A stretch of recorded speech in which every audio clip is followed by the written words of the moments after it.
Pinalakas ng Oriental Mindoro Police Provincial Office ang pagsasagawa ng Brigada Eskwela 2026 sa Cornelio Lintuwagan Memorial Elementary School sa Nauhan, Oriental Mindoro sa pamamagitan ng outreach program para sa humigit kumulang 500 benepisyaryo mula sa tribong Alangan.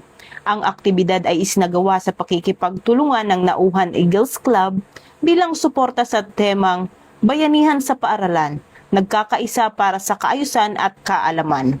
Sa pamamagitan ng Community Outreach Program na Yakap Mangyan, Uyamang Lahi Arugain, Kapulisan at Pamayanan, naghatid ang Oriental Mindoro PPO ng iba't ibang tulong at serbisyo upang masuportahan ang paghahanda ng paaralan, mga mag-aaral at pamilya ng katutubong pamayanan sa pagbubukas ng klase.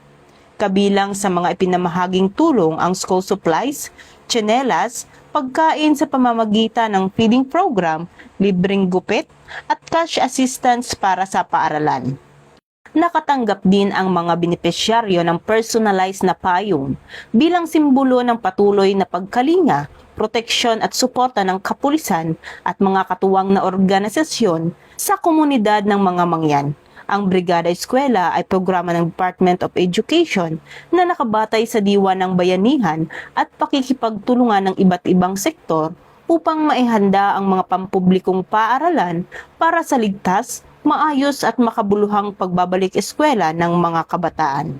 Sa pamamagitan ng Yakap Mangyan Program at Yakap ng Kapulisan sa Tribong Mangyan Program, muling pinagtibay ng Oriental Mindoro PPO ang pangako nitong ilapit ang serbisyo publiko sa mga katutubo at tiyaking walang sektor ang maiiwan sa layunin ng kaayusan, kaalaman, kapayapaan at seguridad.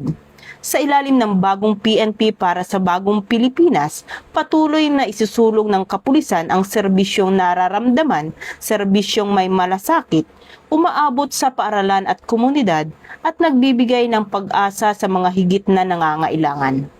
Mula dito sa Campo Crame, ako ang inyong PNN correspondent, Patrulu Mandara Palogme, alagad ng batas, tagataguyod ng balitang pulis. Ito ang bagong PNP para sa bagong Pilipinas, serbisyong mabilis, tapat at nararamdaman.